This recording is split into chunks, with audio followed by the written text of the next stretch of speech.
The easiest thing in the world to do is to complain, blame, and quit and settle. That's the easiest thing in the world to do. But it takes real work to deconstruct and to reconstruct the thought process and the mindset of an individual when they're trying to change something. That's why I always say to people, what's more important, what we acquire or who we become? When you're complaining, you know what you're doing? You're focusing on everything that's wrong in your life. What you focus on, you move towards. Yep. And also what you focus on, you attract. When your life is not looking the way you want it to look, when you're not feeling good about where you are or who you are, there are several things that you must do in order to get your stuff together. Number one, stop complaining about where you are.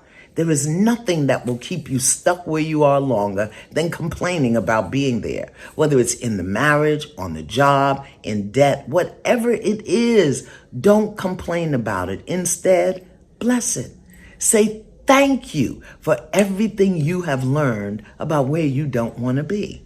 You are putting so much negative energy into things that you won't let go of, into complaining, into relationships that don't work, into your excuses. Do you know how much energy it takes to walk into a job you can't stand? And yet you do it every day. Imagine if, instead of sitting at your desk resisting, complaining, gossiping, and coming up with excuses, imagine if you just redirected some of that energy toward looking for something else. That like the leaves get pushed off a tree, you make a decision that today I am actually going to let go of the gossiping and complaining about this because that is zapping my energy. And I'm going to direct my energy at something positive, because once I get rid of that, I got room for something positive to grow. Mm-hmm.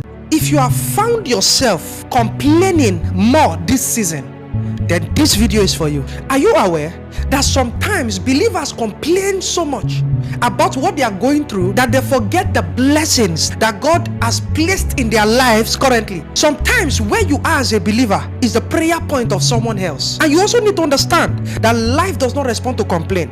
Life responds to gratitude, and life also responds to the power you make available in the place of prayers. You know, we saw in Numbers chapter 11 verse 1, the Bible said God was displeased when the children of Israel complained. God was expecting them to table the matter in prayers and gratitude than for them to stay in complaints. Now this is the key. In 1 Thessalonians chapter 5 verse 18, the Bible said in all things give thanks. So you give thanks for what God has done, and you give thanks for what God is about to do. And watch how there will be a rapid supernatural shift in your life, because the hand of God is mighty upon your life.